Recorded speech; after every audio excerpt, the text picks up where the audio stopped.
Wade is guarding Bryant. Artest looking, gets it to Bryant. Bryant dribbling, has to put it up with the buzzer. Banks it in! He banks in the three! And the Lakers win the game!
Welcome to Winning On Wednesdays.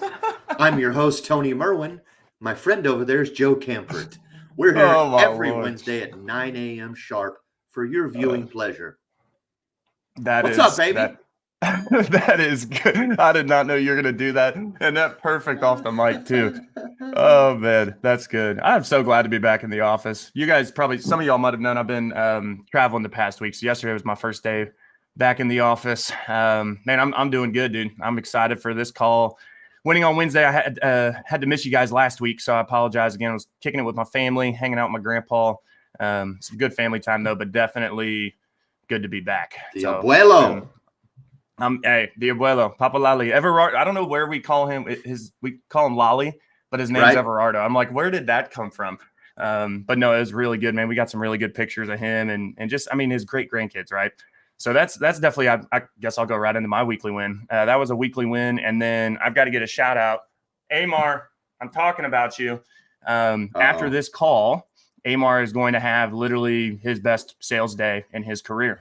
We have a 6-figure account coming to close, cut off check or sign apps, cut checks, pay in full. And it's going to be probably close to $115,000, $120,000 premiums. So multiple policies involved, but shout out to Austin.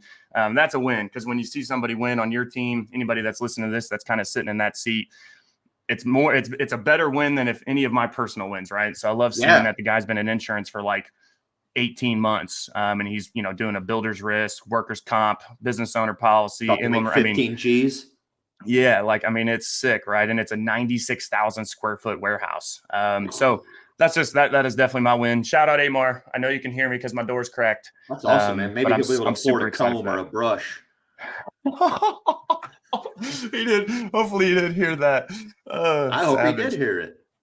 That's funny, man. What's going on with you? How you been? Man, I'm doing fantastic. Loving it. I will say I was missing you while you were gone. It was a lot quieter in the office when you're not around, because you do speak loudly and carry no sticks. But weekly win. I've got a smoking weekly win, and it's in the power of referrals. I get a random email from some person at another company who represents another company that was referred to me by Nick Amato. So if you're out there, Nick Amato, thank you very much. Or I'm sorry. No, Nick Amato's let me promote some other stuff. That's a different win. I'm sorry. Andy Stamus gave me this referral. Thank you, Andy. He referred us a large corporation that has a bunch of Hispanic employees that need to learn about Medicare. They're all Spanish speaking, and they're reaching out looking. They're actually out of Illinois, but they're reaching out looking for people that can help them in that space. So Andy referred him over to us. Large company. We're actually flying up there in 2 weeks to do a presentation for them. We're doing basically a whole private Medicare seminar for them in Spanish. And then we go back the next day to do follow-up one-on-ones with them. So should be a lot of business. And I remember being at a men's networking event about 2.5, almost 3 years ago now, I think. And someone said, little things lead to big things. Little things lead to big things. I expect that this could certainly unfold either a large pocket of business, or one referral could just lead into the next one. We'll see. Come on. I love it, dude. Hey, shout out Brian Moore. Weekly win helped a family save $2,000 on their home and auto and got them some life. I love that rounded out household, man. Shout out to you. And real quick, got a couple shout outs before we get going. It's actually one of the shout outs is where we met first time I met Victoria is at SWAT. So you guys have probably seen some of those posts. Nate Offord is who puts that on. He's been posting in the group. I've been every year that it's been open to the public, some proprietary information. And y'all, it is unlike any other. It's not, I don't even call it a conference or it is a event, but it is the most unique kind of workshop event. Kind of, and dude, he's doing the blueprint of for life and everything like that this year. So again, shout out to SWAT. That is in the second week of June, I believe, or actually, no, is it the first week of June? But then next week, okay, Nate is actually coming to Austin for the ATX Agent Hangout. So we haven't thrown an Agent Hangout in a couple months. And so we are bringing that back, and that is going to be on the 19th. We kick off at 12:30 Central. Okay, so that's next Friday, 12:30. If any of you all been to the Agent Hangout, you know where it's at. It's at the back room there at Majori's. But you can go find the ATX Agent Hangout Facebook page. It's a page, not a group. Go check it out. We post all the events there, but it's going to be a really good one. Nate is taking the time to come to Austin. He is flying. I'll say that. He's like, why drive when I can just take a 30-minute flight? And I was like, I love you, Nate.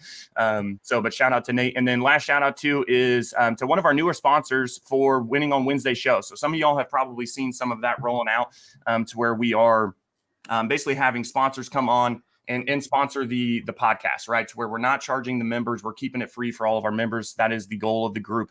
But I want to give a special shout out to Medicare Misty. You guys can see there in the bottom corner. Misty Bolt is her name, but she goes by Medicare Misty. She owns all of Chattanooga, Tennessee. When it comes to Medicare, she is an amazing freaking person, sweetest person I ever have freaking met. And you always have a blast with Medicare Misty. So quick shout out to Medicare Misty. And I'll turn it over to you, Mr. Merwin, to go ahead and bring on our guest. But I wanted to give a couple shout outs. That is the truth. You met her at SWAT for the first time. Yep. Marquis Sushi, I'm pretty sure, was on the patio like years ago. I'm pretty sure. I know it wasn't Medicare Con that I met Victoria the very first time, but that was the first time I got to really engage with her and spend some time with her. And that was Medicare Con in Memphis, the very first one. But we had met briefly prior to that. Can't quite put my finger on it. It might have been a Cody Askins event, not sure. But through events is how I met this girl, because she, like me, like Joe, tends to get around. She's kind of an event junkie. She likes going to the events too. She also participates in them. Like she was just on stage at Medicare Con talking about what it takes to be a top producer. I would have liked to have seen her on the technology panel, because that's what I've been tapping into her for. She's extremely knowledgeable in the tech space. She runs the Medicare, used to be the Medicare Space podcast show. Now it's called the Insurance Space. Getting ahead of some of the curves that are coming around for Medicare, but extremely knowledgeable. She runs the Tech Savvy Insurance Agents Group. Very solid girl. I can't wait to talk to her some more and really, really, really get to know her. Man, please put your invisible hands together for Miss Victoria Cabrera. What is up? Let's go. Oh, it wasn't as good that time. I haven't figured that out yet. I haven't figured that out. You gotta have the energy. You just gotta. It's like all in the energy. That's awesome. Yes. I love that. Absolutely. Welcome to the show. Yeah, thanks for having me. This is awesome, man. You guys have an intro going. I felt like I was backstage at a big event coming on stage. So that's cool. I loved it. Just wait. They have StreamYard continues to upgrade their platform. They've got a green room aspect where if you have multiple guests, you can have them all in a green room where they can sit on screen and chat and BS and whatever, and then you can just come out and pick them up and bring them out onto the live show. So StreamYard's pretty slick, man. Since we've started using it, and it's upgraded our show quite a bit.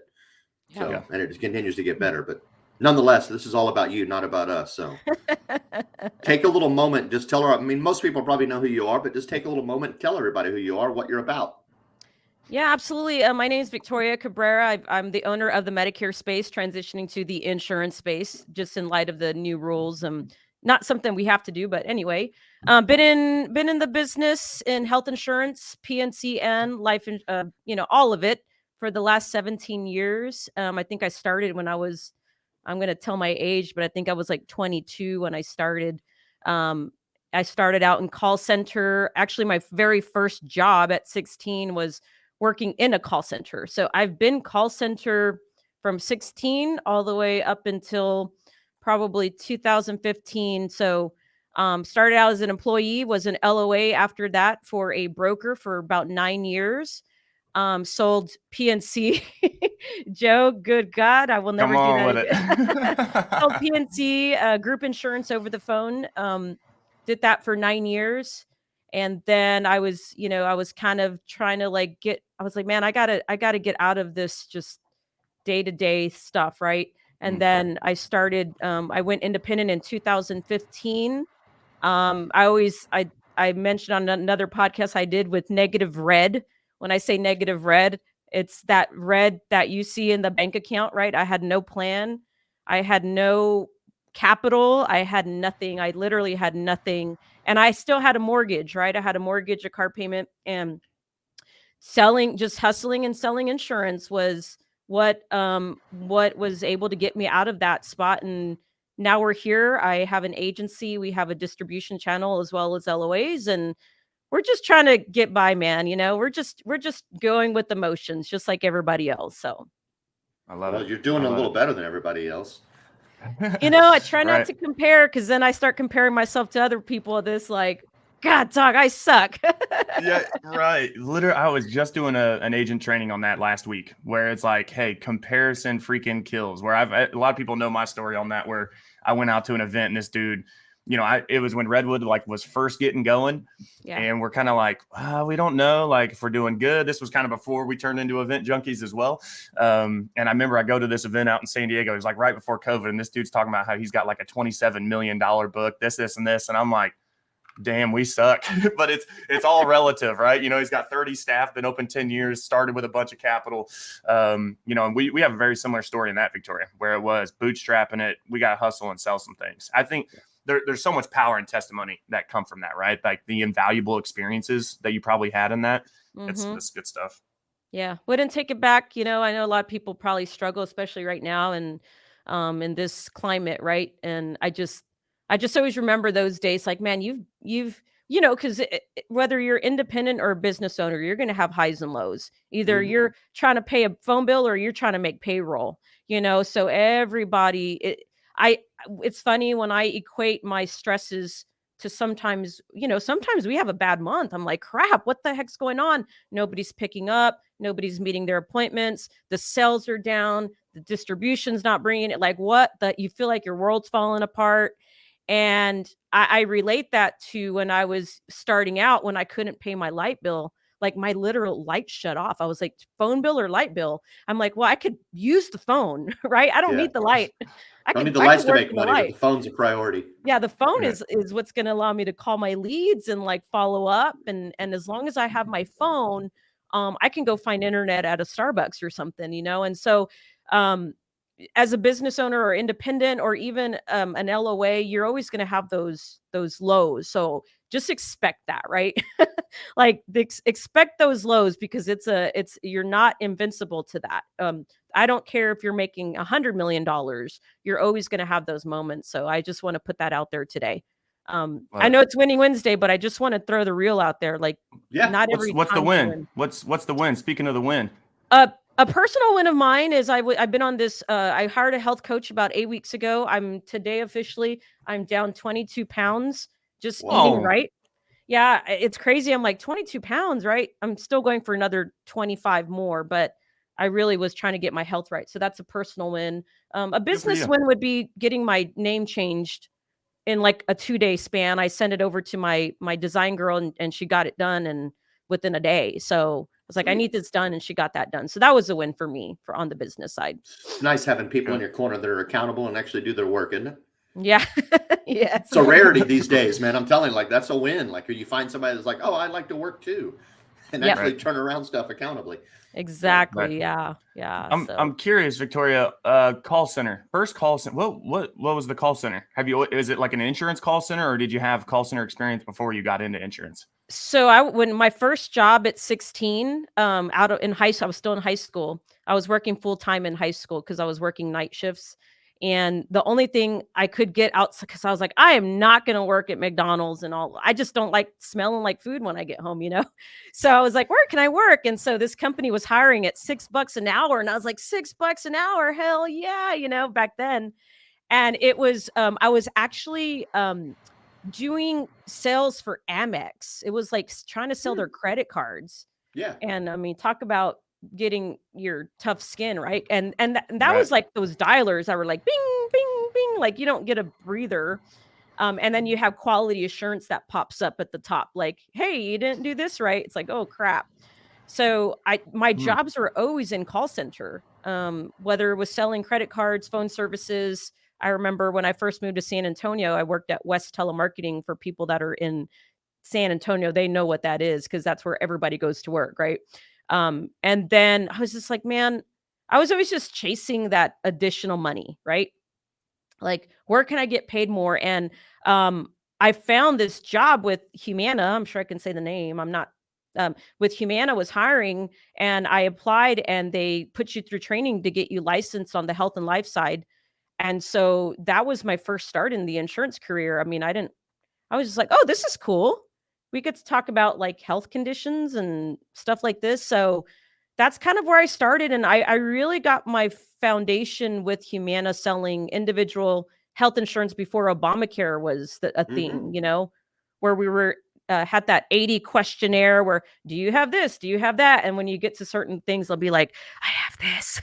I guess their boyfriend or girlfriend was in the other room. And I'm like, oh my Right. God, hope you told Right. them, So we were privy to like that process, but we were still having to sell. It was not like just a order taking. It was trying to sell a premium, and then when it's rated up, even trying to sell that afterwards, right? Right. So Humana was my I would say my first true real job within the insurance industry. So that's where I I started. love how your agency, and we're going to get into this, y'all, because Victoria's like so her Facebook group is the Tech Savvy Insurance Agents. We're going to shout that out a couple times. If you guys haven't joined that group, go check it out, because You don't have to be tech savvy to be a part of it. Trust me, because I'm a hey, member. That's just video, a fancy name. It's actually for dumb idiots that want to learn tech. And all it takes is one little, and that's the thing. I consider myself somewhat tech savvy, but it was hilarious. Yesterday, I'm trying to figure out, okay, I got video. So video.ai, Victoria turned me on to it, y'all. Literally, you can just copy and paste any of your content. You don't even have to upload the raw footage. And literally, it just clips it out and gives you shorts. Well, some of my shorts were like over a minute. So I'm like, okay, look. And I do all of our YouTube publishing and stuff. And I'm like, damn it, am I going to have to put in this Facebook group how to make a freaking YouTube short? And it was like, oh no, it's like, you don't actually make it. You just upload a video that, hits the standards qualifies or whatever. as short. Yeah. But no, I love where you come from and how your agency is now run, right? With all the automations and that digital marketing. And we'll definitely get to that. I want to ask you, like, so for me, when I started as an intern, and then started in customer service. Now, what I say is the only reason I really was so good at sales is because of that customer. Now, it's not necessarily what I'm asking the question. I'm just kind of giving reference, is that because I knew everything that happened after I clicked the button, that made me really good at the sales side of things, right? So that experience on that side of things, even though maybe in a different role, do you think with your call center and stuff that because you talked about quality assurance and stuff like that, do you think that really sets you up to, as far as compliance and everything goes when it comes to Medicare, and really just maybe kind of break some of that down, where it's like, hey, look, even though it's a call center, right, I'm going like this, but now you've kind of transitioned over to this digital marketing, where I just am curious if that had anything to do with kind of your change or transition into the new agency. Yeah, I think everything that you do it's not a wasted opportunity, whether it was a crappy job, because there's always a lesson in everything that I've learned. Like my 16-year-old job got me the job, right, for Humana. If I didn't have that experience, I would not gotten in. But I think always being monitored, it almost created this like ultimate sense of accountability, right? Because you always knew somebody was listening to you. So saying I mean, I still say and like and this, because I've gotten a little lazy over time. But when you have, that little button at the top, quality assurance 518, I'm like, oh crap, like who's on? And you got people like, you can't say and you can't pause, and you got to get off in 30. It just creates that like ultimate sense of accountability, because somebody's always listening and watching, or watching your screen. Right. So yeah, I think that had a lot to do with it. And in the training too, which was interesting, I still remember this from Humana. They did a really good job. Is they required us to go through this training of pronouncing every single medical term out there, and so I was learning terms. I'm like, I don't know if it's okay to say it, but we'd say, the angina is a heart, but we were angina. we mess with it because our group thought that was so funny, right? We mess around in our training, but we were learning all these like different terms, and so I think they really set that standard. Obviously, they're an insurance company and a very reputable one for that matter. So yeah, to start off in that environment, I think it set me up for the next roles that I was going to embrace in the next few years in my career. So makes sense. Love Were you a For sure. good student in high school? Hell no. No, okay, let me take this She back. goes, absolutely not, dude. That's why I was working nights. I was, I was That's actually where I'm headed, I was actually. a C- student, probably D's in some cases, because dealing with home stuff and going to school was not always the priority, right? We kind of grew up a little, not, I hate to say poor, because we were financially not good, right? We were I'm a second oldest of 6 kids. We were 8 people in a 950 square foot home. So you can imagine that, right? Yep. And the school was just for us. We went, but it was just not something that was top of our mind, right? So I personally, I think I'm diagnosed ADD, really, because I cannot focus. And so school, I was a C- student, but I was a respectful kid. I always taught to be respectful. So I never disrespected my teachers. I always, I always try to do right by people, but I just wasn't smart. You know what I mean? Like book smart. I couldn't read a book and do that. So is that where working full time came from? Was that a requirement as your kid, or was that your own desire? Like, I need to make some scratch. I need to make some scratch, right? Because so when my mom and dad got divorced at 17, and so I kind of had to step it up because my mom was a single parent at that time, and so I stepped it up as the role to take over, to take the kids to school, to take, like I was in high school, my sister was in high school, elementary and middle school, so I was trying to take all the kids. So I kind of had that parent role, like at age the 16 to 17.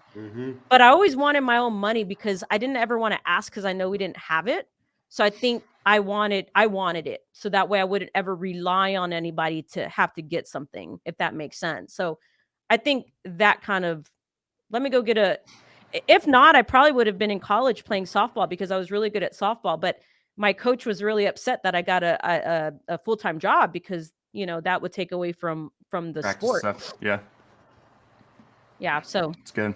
So 16 like years it. old, what are you, a junior in high school? Working full time? I think so. Yeah, I was a junior. Sophomore, junior. Yeah. Sophomore, junior. Yeah. The rest of your high school career, you working full time? I've bbeen working full time. I've never worked a part-time job since I was 16. It's Come always on, been let's full-time. go. Yeah. Hustler. And yeah, it's always been full-time. I probably had like 2 part-time jobs at the same time, but never not worked full-time. Even when I was going to San Antonio College, I was always working full-time. Right. So Right. Love it. I think You there's weren't so much printing credit cards, right? You were just selling them. I was printing them, putting them in my back pocket. Rack them up. Amex, baby.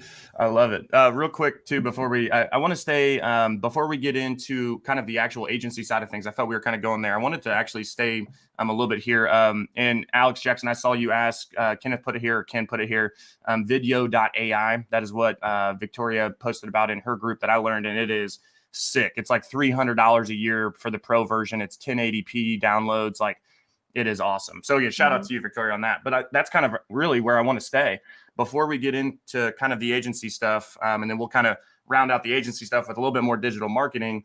Let's talk about content. You guys can you hear her mic, you see how crispy she is. She got a good camera on, good backlight, all this. And honestly, I love hashtag salty Tim. And if you're watching this, you guys have so much fun on that show, right? I love tuning in, even if it's just real quick, just to say what's up to y'all. Yeah. Because you guys are always just having a blast. So let's stay here on the content side of things. Luke Akery was talking about it on Monday Mindset this past week about how, stop making excuses, start content is king, start posting today.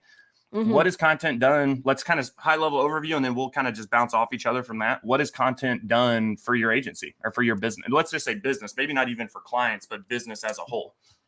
Yeah. So, number one, it creates that credibility, right? And it's actually helped me build relationships. Like when you do go to these events, it's interesting because this last one, people were like, "Oh my God, it's you!" And it's like, "Hey, yeah, I see you all over Instagram, because we put content on Instagram, and these are people I've never met before, and then they're coming up to me thinking that I am somebody, right? But I'm not somebody like a celebrity, but it has that effect. But so it creates the credibility. It gets people to get to know who you are, right? I was actually talking to my wife about this the other day. I'm like, it's funny. I'm the same person if I was talking to somebody making $100 million a year to somebody that I went to high school with. Like my Love that. demeanor, my conversations don't change. I mean, you guys know that. It might sound a little bit more crispy, but but our conversations are the same, right? So the content, um, aside from like the credibility in that, you have the ability to reach an audience that you've never been able to reach before. And I feel like the audience is very, very underrated, right? Hmm. I know the organic stuff is great, and I know you do really good at that, but I don't, a lot of people don't get into the paid stuff, right? Like not everybody can be going to 11,000 YouTube subscribers overnight. We don't have that Right. organic audience. So in the beginning, you have to pay for it. But when you put video content out, you can take that piece of content and get it to more people that have never seen you before and built those same relationships, right?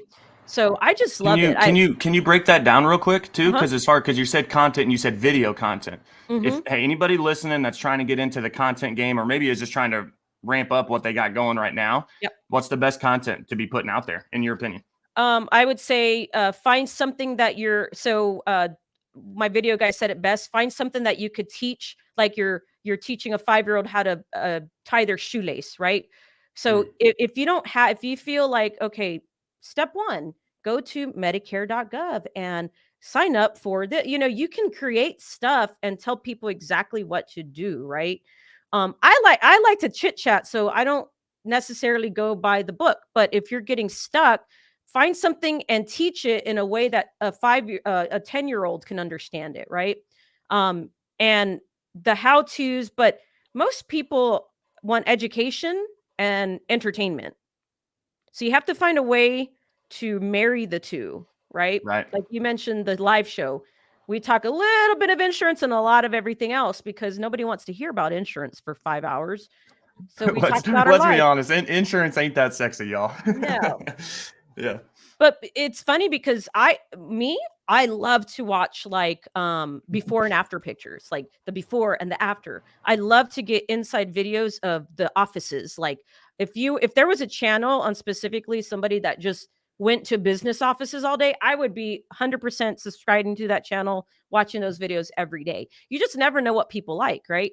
And I like to watch how to play this or how to play, I like all that stuff. I very rarely watch insurance videos. So don't be Okay. so What do you boring. think about Alex's question here? Do you recommend using your most frequently asked questions for your topics? Is that a good That one? that's where I would start out for sure. I would Okay. start out for sure. And I would say if you're going to do content right now, keep it under the 1 minute, 60-second marker. If you're just going to do Okay. reels and Instagram and stuff like that. Yeah. I'm just getting into reels. That's where you saved my life with video because I got 186 freaking podcasts out on the channel, but I don't have any reel. It's so funny. The first little reel I put out there with Wetmore, it's already got over 100 views. It's like the third highest viewed, and again, I know it's obviously it's not long form. Shorts pick up So but then views fast. is Yes. fast, right? And so Yep. kind of break that down. What platform should they be posting that on, right? Because now, like for the YouTube channel, that's where I've been spending a lot of time. I really want to ramp up the YouTube. Obviously, we've got the Facebook and stuff like that down. We've been dabbling a little bit in LinkedIn. Like this is live in LinkedIn, but we're not really going hard in LinkedIn outside of just putting the content out there. Yeah. What platform is working the best for you? And then kind of how are you pushing it out there? Is there any tools, any of that back end kind of automation that you're using to push your content?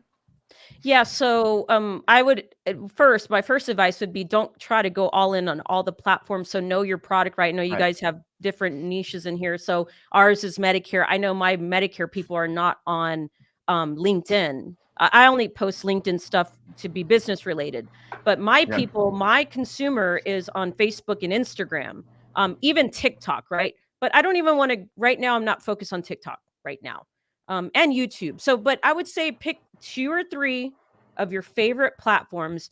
Right now, Facebook Reels is very underestimated because Facebook wants to keep people on their platform. So they're in, it's kind of like Instagram, like 5 or They're 8 bringing years it in. ago. Right. Yeah, Right. so I would say if you could take advantage of Facebook Reels, that would be a good one. I still do Instagram Reels because they will always be relevant. And believe it or not, more and more Medicare people are actually on Instagram now.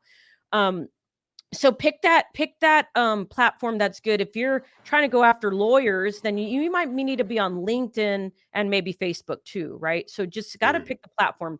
The second thing, and going back to that tip, Joe, here's how you can build content. Find 5 problems that your core audience faces, right? So let's say my core audience is Medicare and the problem they face is inundated with telemarketing phone calls, right? I can create 5 solutions under that one problem on how to fix that problem, and there's 5 pieces of content right there. Right. And then so if you get 5 and 5, that's like 25 pieces of the content. That's more than enough for you to run with, right? So that's that. I like to use right now I'm using my iPhone to record. I use CapCut Pro to edit on my phone. But now if you take any piece of content and you want it to do the work for you, go to video.ai, put that piece of content in, it'll snip it up for you and put subtitles. It's so easy too. I've heard a lot about CapCut though, because it's literally on your phone, right? You Mhm. can just do it all literally right there. Yeah. You're liking CapCut? Are you still using it even with video being alongside there? Or Yeah, because I use CapCut when I want it to look real fancy. Like, so I wouldn't yeah, recommend CapCut to a real beginner. You can still use it, but to get like those Alex Hermosi, Grant Cardone subtitles, right, CapCut right. Pro has that ability. And I CapCut Pro, yeah. It's not too, I don't know if he's asking if it's money I think no, he's saying it or is money. Like it's like it's good stuff. money. Yeah. Yeah. But yeah, CapCut Pro, phone and CapCut Pro. And if I could give another piece of advice, if don't worry about the video quality, right? What people care about is the audio. Because Joe can look awesome, right? Like on their cameras, they look phenomenal. But Well, I if don't it's know like, about that. but if it's crunchy, like, it's like you're gonna turn it Right. off. I don't care how goodly you look. I would rather be like, dang, that guy's like video sucks, but he sounds really good. I'm gonna listen to what he has to say. Right. And I use if it's too expensive, I use a DJI lav mic. But there's lav mics that are like they range from like $30 and up. And the lav mic is just simply those little. It's a lavalier Yep. you just clip on, and Mm-hmm. you can use those and travel with, right? So I would say you don't need fancy stuff like the way we have. Right. Something simple. With the And phone, that's what. CapCut. Go ahead. No, go. No. Phone, CapCut Pro, and a little lav mic. You can create all the content in the world and make it look really good. Right. And you don't, and I think that was, for us, it's funny because Tony, I was just going through all of our old videos because I was like, all right, which ones am I going to start dumping into video and all that? And when All you of them. look at well, yes, all of them, I know, but I'm trying to find the gold mine. I'm like, hey, look, dude, I got 6 freaking shows I have to go through, dude. It's a lot of content.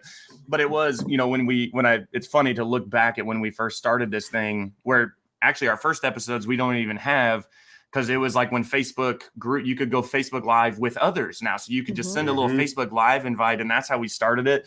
And I never forget it. Shout out David Carruthers. He's like, dude, you look like at a 7-Eleven at 3 a.m., dude. And I was like, yeah, but my mic sounds all right. Like, at least I don't sound freaking crappy. But that's, again, kind of, to piggyback off what you're saying, Victoria, is it doesn't have to be perfect. Y'all just start. And what's crazy, you start to kind of really get into the rhythm. You get your reps in, right? You get all that content, like what Victoria just said. That's a whole month. Really, it's more than a month, because if you're not posting on the weekends, I mean, you got 20 pieces of content, and those 5x5, whatever, probably it takes you maybe 30 minutes, if that, right? And then you're done. And so just get into it, get started, right? Again, going back to what Luke was saying, just start posting, because it is content. is king. And again, a little bit more of a piggyback too is just as much video as you can do, guys. I know it's easier to do the stock image and to type, and where I do that, right? And I have the family photos and the stock images and things like that. But the more video that people can relate and resonate with you, what Victoria was saying, I'm going to conferences now and people are coming up to me saying, oh my gosh, it's you, right? And I think it would be different if it was, not to say that you can't build a file, but the more video that you can do, again, as long as you just keep your audio clean, and the video will get better as you start to get kind of more in that rhythm. And so then let's transition into really the agency side of things, right? So, hey, I've been working full-time, literally damn near my whole life, right? You got a lot of power, a lot of testimony from that backstory, your call centers, right? Complying out the ass. And then you're just stair-stepping through it, right? Mm-hmm. Let's talk about kind of like, okay, hey, we started the agency, we're bootstrapping it, right? I need some freaking money. How did it start? Really, like, what was the things, like for anybody else that's out here bootstrapping it, what are 2 to 3 things that you did that helped you get to where you are now? And then we'll kind of break down, obviously, where you're at now. So when I got into Medicare and the ACA, right, I was doing a lot of community events, any retail spot. Actually, and I think what helped me the most is when the carriers had call blitz days, right? I would call up the carriers, all of them. I'd say, hey, do you guys have any old permission to contact leads that I can go in and call?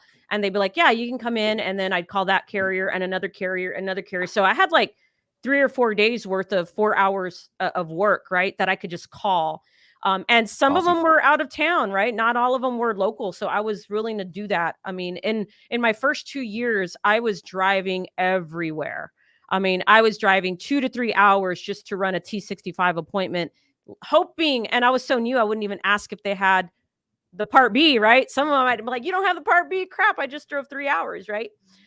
So community events, retail, calling old leads, old direct mail leads, setting appointments. And then when I would make sales, I'm like, okay, these leads work. So when I had enough to pay my bills, right, to keep the lights on, then I would take a portion of that money and just reinvest it in direct mail, the BRC. I think it was ARM at the time and Lead Concepts. And I would do that and still continue to do all the things. And I wasn't taking weekends off. This is the first time in my life I've actually taken weekends off these last 2 years, but I was working weekends. Whatever opportunity came across, I would say, yes, yes, yes. You want to go do a sales meeting in front of 10 people? Yes. Maybe one person showed up. I was not saying no to anything. If my upline told me, hey, you should go do this, I was doing that. Like, I wasn't thinking, oh, I'm scared. I don't know how to talk in front of people. I couldn't be scared. I had bills to pay, right? Right. Every single thing. If you handed me a guide on how Medicare agents can succeed, I'm pretty sure I did every single one of those, right? And then over time, when you start getting a 6-figure renewal, you could be a little bit more picky on the things that you do. Like, I didn't want to sit in retail anymore. I thought that was a waste of time. I would much rather call leads, set home appointments, and go run those appointments, right? And so there was really not one thing I did. I actually did everything. How long were you producing until you started building the team? Couple years, really 3 funny years? Because, no, actually my upline at the time, she's like, oh my God, you're really good at this. You should build a team. And I didn't know. I was probably like 8 months in. And I actually was already recruiting people because I was like, oh my God, this is so good. You guys should do this. So I pull my friends, right? And so in my first 7 months, I had a team. Now, do I say that is the right thing? No, it's not the right thing. Although the type of person I am, because I already had experience in managing and all this other stuff, I felt like it was easy for me, training and all that. But it took away from my production too, because I was so worried about helping these people that I'm like, damn, my production's kind of getting lower because I'm buying them business cards and giving them some of my leads and letting them have some of my opportunities and your time, giving them your time. Yeah. Now, do I regret it? Absolutely not. I mean, it's, but I would say I started probably 8 months building a team. I think I had about 5 agents at that time. And then never recruited an agent before my life. They've all been referrals. I will start recruiting now because I know the referrals eventually stop, right? You only have so much within your network of a Right. network. Right.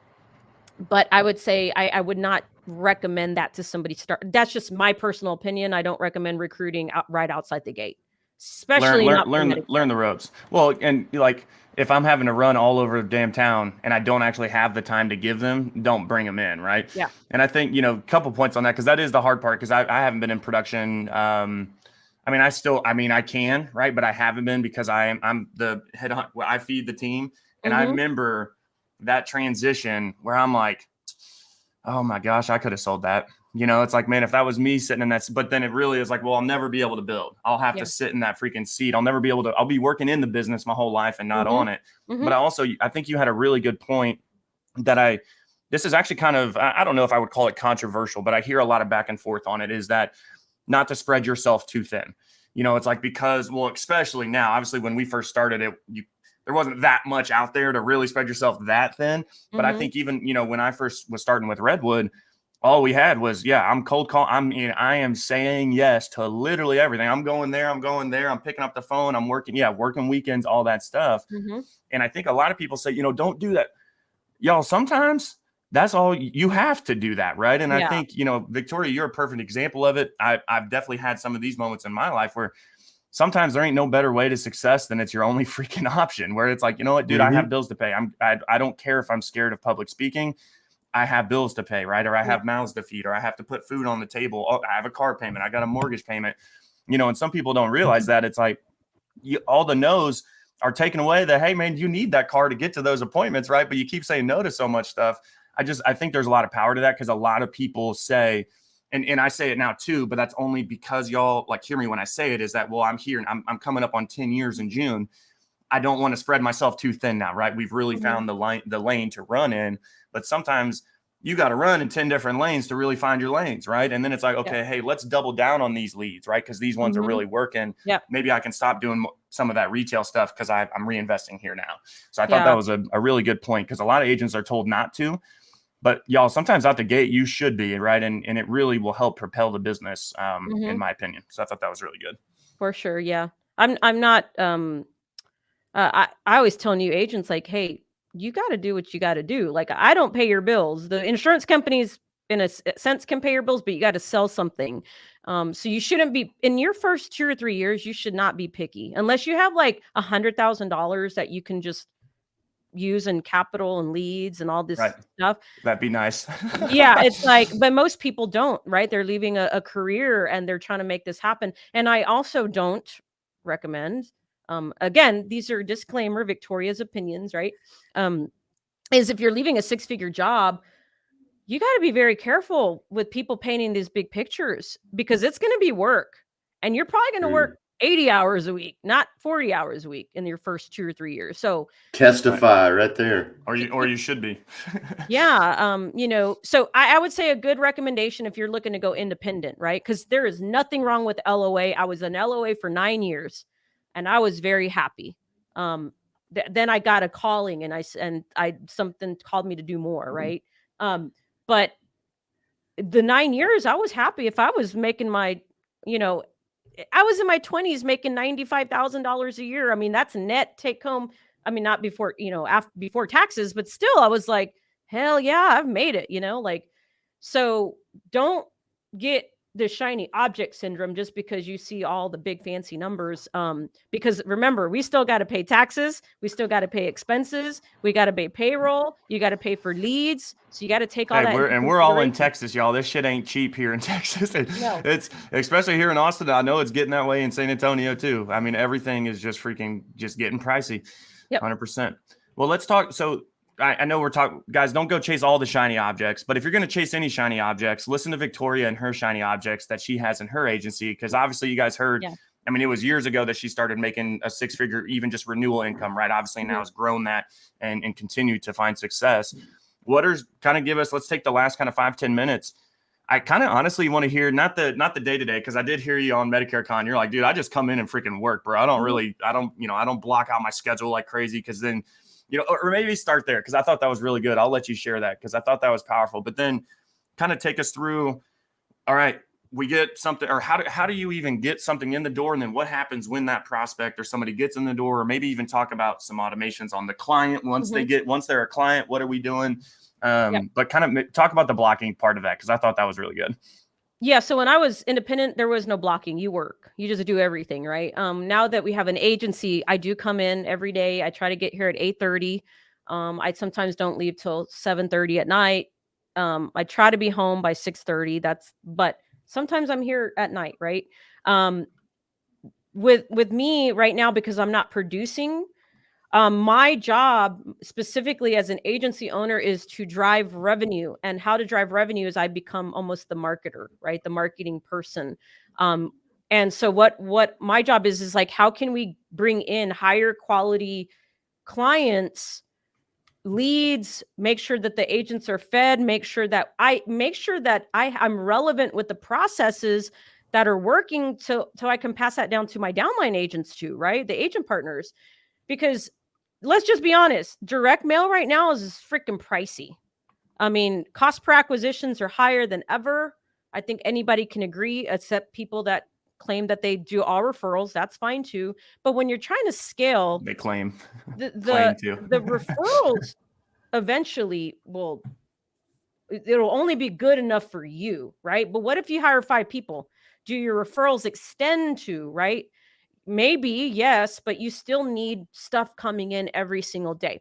And so that's where I kind of learned the digital marketing stuff, Facebook, getting better on Facebook, generating new ways on how to drive business to the business. You guys, are you all virtual, or do you have anybody in the field still, or both? So internally we're virtual, externally most of them are out in the field. So we do both. Okay. Yeah. Good.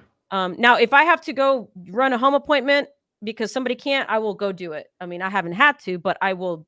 I'm in this mindset where I'm never too good to be a salesperson. Sure. So just the other day, I'm like, you know what, man, our numbers have been low this month. And so I was like, I might have to step up on the phones just because I can't let my ego, I'm the boss. And I can't let the ego get to me, because at the end of the day, the revenue is the revenue. I got to get on the phone.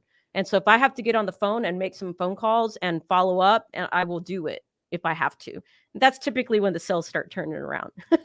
Isn't it kind of fun though? Isn't it kind of fun getting back into that seat? Because I've been doing it too. Like, where, hey, you know what? I've got some down. I'm not on call. Like, hey, I'm picking up the damn phone. I'm calling on a list from like 2017, and I'm like getting quotes, and like, it's part of it's like kind of like I don't miss it because I did it for so many years. But at the same time, like when you start kind of doing it, you're like, oh man, like this, the good old days, right? It really takes you back. Very, very humbling for sure. I do want to share. I know that we have a little bit of time, but I know people are like, I don't want to hear about your process. I want to hear about some marketing. What can I do? So I can give you guys some tools today that you can implement. Those for us specifically in the Medicare side, it's really hard to acquire clients right now. I think we can all agree that are in Medicare. I'm sure in PNC too, and health insurance and life insurance, right? If you look at all the ads out there, they're very saturated. So the reason I love video so much is because if you go in the Facebook ads library, okay, go to the Facebook ad library, Google it, and it'll take you right to the link. And if you just go type in your niche, like home and auto, look at how many people are actually doing video. And I'm not talking about video like an actual commercial. I'm talking about just building value around what they bring, right? And so it's going to be very small. So if people are going right, then you go left, because that's where the riches become. Is it might take a little bit lower to catch on, but when you build higher quality ads out there, it's really going to allow you to get those captured, those people that separates you from the noise, right? Yeah. So a lot of people like low intent, nothing wrong with that. We did a lot of low intent in the beginning. Sometimes you have to put those in to get the traffic, right? No big deal. But I would, do a little bit of your higher intent. You on the video providing value. You don't have to sell anything. And by you providing value, people are like, that guy knows what he's talking about. And you're able to set yourself apart, right? Specifically Facebook, if you're not using Facebook ads, somebody in the group was like, well, I get all mine organic. Yeah, that's all great and dandy, but not all of us can have a big following immediately, right? Or Especially when imagine you're if you doing did both.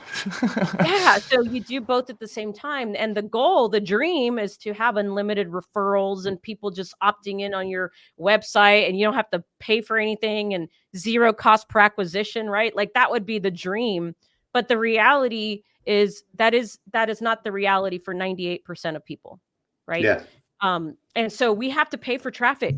The people like that are starting brand new, you got to pay in time or money and you got to pay for that traffic, right? And so the easiest way to pay for traffic is through Facebook ads right now. Don't, until you master Facebook ads, I would say, do not get too caught up with Google just yet, because Google, YouTube is going to be super pricey when you start running ads. Okay. Facebook right now is so cheap. You can still run Facebook ads for a very relative low cost per lead or cost per acquisition. So I would say if you're not doing that, do it.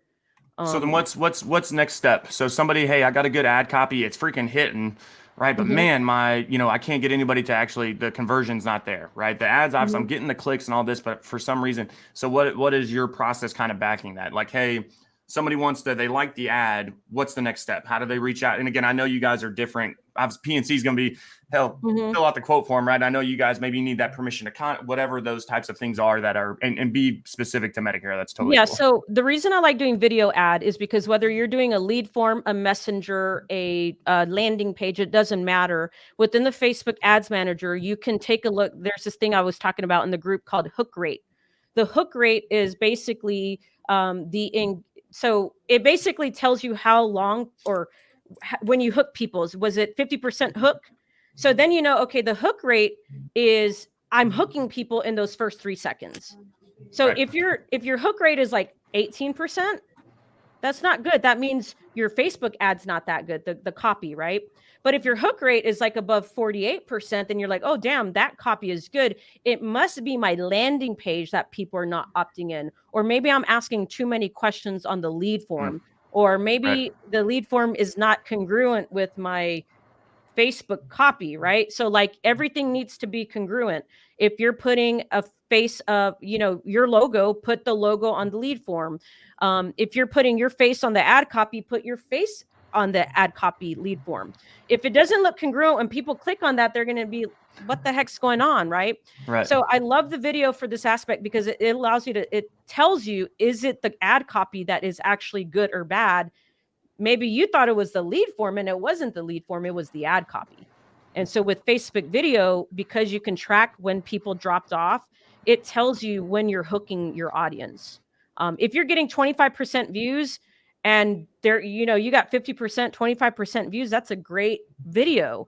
So you just got to fix your call to action. When you say 25% views, does that mean the audience is watching 25% of the video? Yes. Or is that what specifically that metric? Yes, yeah. So in Facebook, you can set up metrics where it's 25%, 50%, 95%, whatever. Anytime you get your audience to look at 25% of the video, that's a good video because they were engaged with you within that time frame. And so I'm the reason I said about the audience earlier. See, when you're in sales, we're all about the lead. But now I've gotten so obsessed with the video views, because the video views allows me to see what I'm doing wrong. I might think I have a stellar ad copy on my video, but then the audience doesn't think so, right? Gary Vee says it every day. Your audience dictates your market dictates your ad, not you, right? So it allows you to look at those metrics and Facebook ads are still the lowest price where you can get the lowest cost view out there versus TV, billboard. People are like, should I do a billboard? Should I do TV? I'm like, you're not even freaking doing Facebook ads. Like you're gonna do Facebook ads first, and then you can worry about that. I don't do billboards.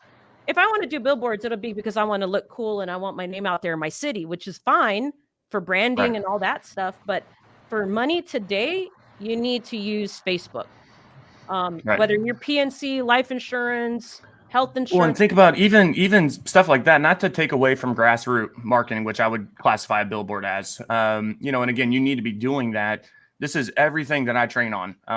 Really anybody, not just Redwood agents, but anybody is, y'all, we are living in a virtual world, right? People do not care where you're sitting as long as you take care of them and you're being compliant. I'll throw in the compliance part for you guys, because different side of the ball game for us, where it's like, hey, they don't care. I have to have car insurance. Why, Joe? Well, that's the easy part, right? It's like you give them your explanation of services, done deal. But I think with what you have going, I hope you guys hear this. And I was just talking to an agent about this yesterday. There is no reason you should have out-of-state referral partners. And hey, hate me if you want. I don't care if you have good referral relationships. That's fine. Go get your non-resident licenses so that you can write in multiple states, because that is really, in my opinion, that's how you really take your digital marketing, your virtual kind of, marketing, whatever, ads to the next level, is when I'm not limiting myself to this, this part right here, right? To where, hey, maybe, because I know y'all are very based off zip code and stuff. So we are too, but not to, I think, at the Medicare level, where the plans are, hey, it's cheaper here, here, and here. Imagine if you can go target that in, 15 states or 20 states versus one. Yeah. So I say that to a lot of people, because again, we are living in this virtual world. And I never wanted them to say no because of the product. That's why we do kind of the one-stop shop type stuff. And then 2, I never wanted them to say no because of where they were physically sitting. There's no reason you should be saying no to that. And I learned that the hard way on the life insurance side, not necessarily from the non-resident stuff, but I'm like, wait, whoa, hold on. How much, if I sell $1,000 a year policy, how much do I make? And I make it in 48 hours. I said, no shit. No wonder my referral partners love me, dude. I'm sending them thousands of dollars. And they're sending me little auto and homes. I know that little squirrel moment on that. But again, it's, hey, you're taking what Victoria's telling you to do, and you can write, when somebody comes to you I know you can target it and stuff, but think about the volume, especially if it is the cheapest audience to get right now, how vast that can really be. And are you doing any non-resident stuff, or yes, you guys licensed elsewhere? Yeah, we're licensed in 10 states, but we focus mainly on 3. But I wanted to give one last tidbit for people that are doing grassroots marketing, because it works. So what happens is when people do grassroots marketing events, a lot of them will create a Facebook event and promote it on their business page. That won't get any traction because Facebook will only show it to a specific number of people. So what I do is I create the Facebook event within the group, your page, right?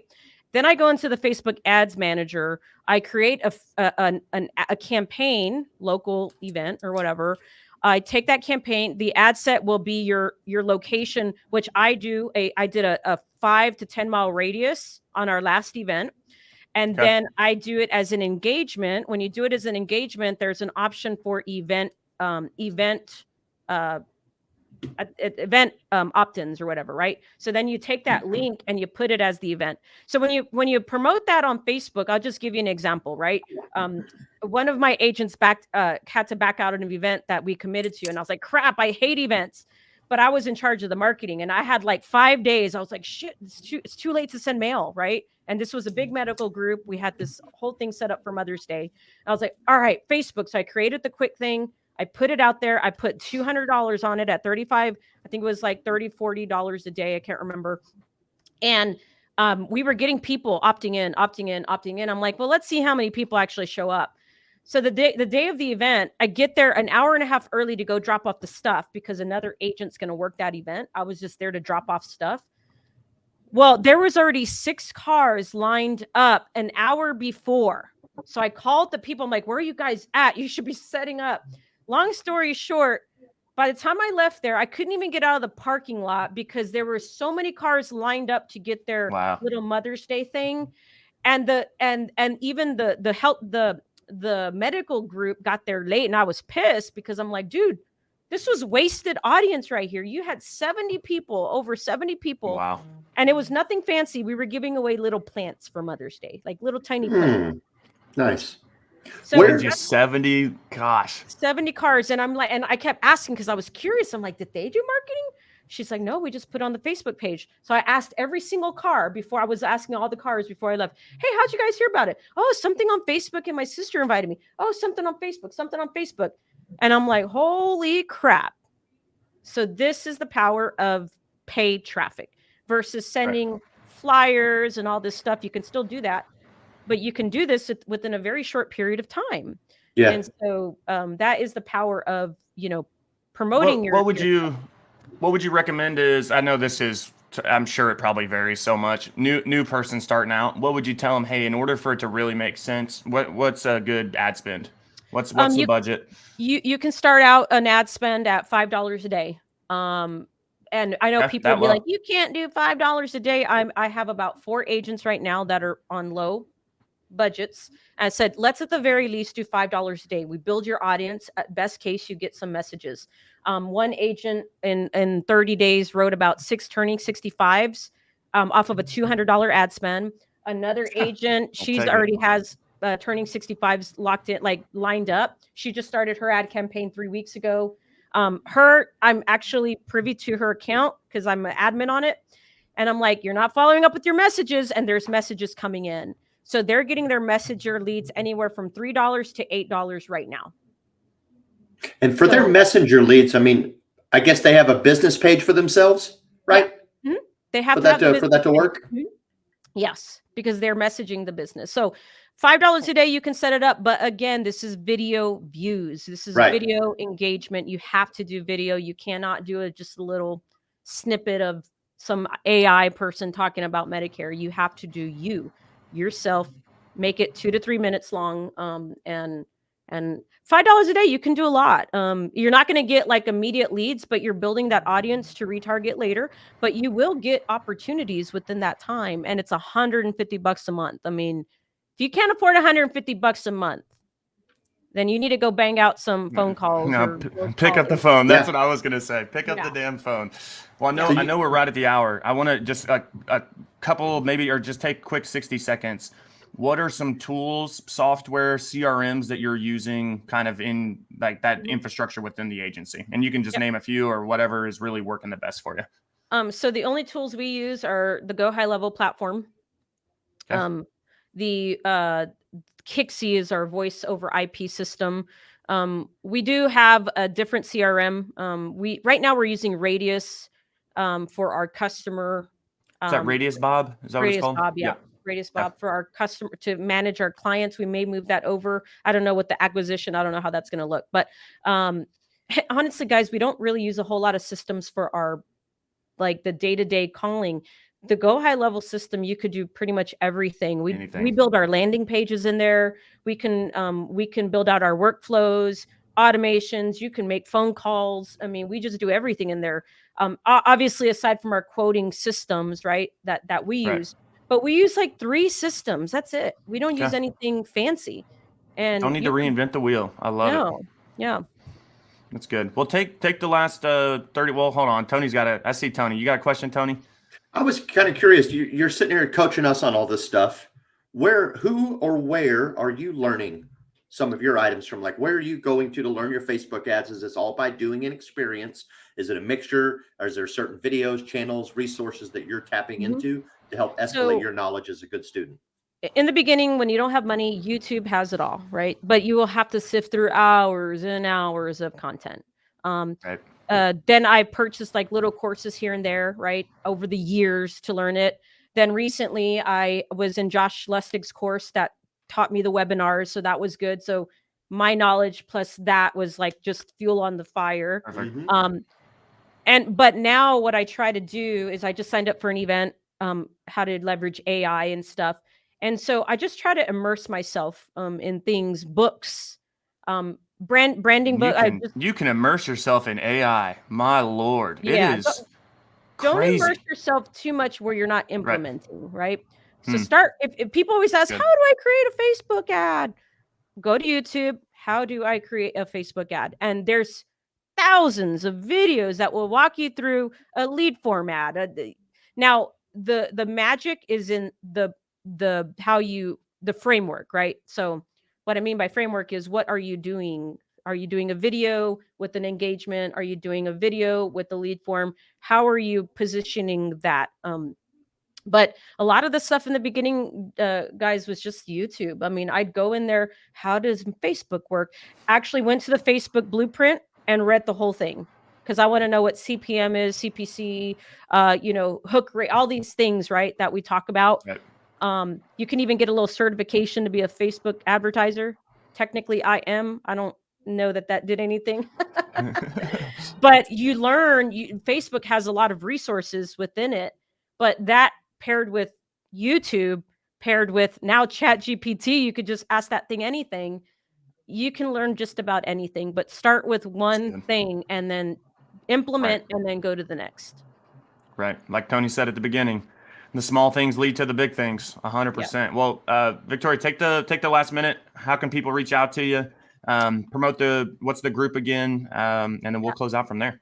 Yeah. So you can find us on Facebook, Tech Savvy Insurance Agents. We really want to empower more agents to embrace, technology, digital marketing, all these strategies. I am not by any means the expert, but I want to empower that. So I know that there's a lot of people in bring us all together too. It's good. Yeah. It's good And there's no dumb question. Now there might be posts that I don't approve just because it has nothing related. I really want to make it where it's relatable to tech, digital marketing, and those things. You can add me as a friend on Victoria Cabrera on Facebook, or follow us anywhere. Now it's the Medicare space right now, but it will be the insurance space. So that's where they can find me. But go join the group. It's really cool. There's some cool people in there, and there's never a dumb question. Put it in there, Joe. I will. And that's literally, Alex just goes, he's like, dude, just created with the video.aa website, 25 shorts from a 35-minute video while on this live. Super dope. And it's like, shout out to Victoria, because I told Tony, because then I was like playing with YouTube editor and putting music and stuff on it. And I was like, Tony, I'm freaking hooked, dude. I was like, oh Lord. I was like, you guys shouldn't have seen this, because now it's like I'm going to be turning into a social media marketing guy, I guess, or something. But it is really cool. And thank you. Appreciate your time for hopping on. This was freaking awesome. Yeah. I love that we went long, because just really, really good stuff. So I appreciate it so much. Hopefully they found value in it. 100%. I got plenty of notes over here myself, just as one of the hosts. So thank you so much for coming on, and thank you for everything you do for the industry. You're one of those wonderful people that shares, you put out content. You don't hold back, right? You're very transparent in the stuff you put out there. So I can tell you thank you. And again, if you guys out there that are watching this video, if you're not following Victoria, like, you're missing the boat. Whether you're following it or in a tech savvy group or the Medicare space or whatever it is, or what's soon to be the insurance space, you need to be listening up, because she's one of those thought leaders in the industry that can help you further what you're doing, especially when it comes to digital marketing. So thank you again for coming on, and thank you guys for tuning in. We're here every Wednesday. And y'all know it's the peak of the week, right? Let's get after it. Pick up the phone. Don't go chasing too many shiny objects, right? And like Tony said at the beginning, the small things will lead to the big things. We appreciate y'all. Keep killing it. Go win. We appreciate it. Take it easy, y'all. Thanks, guys.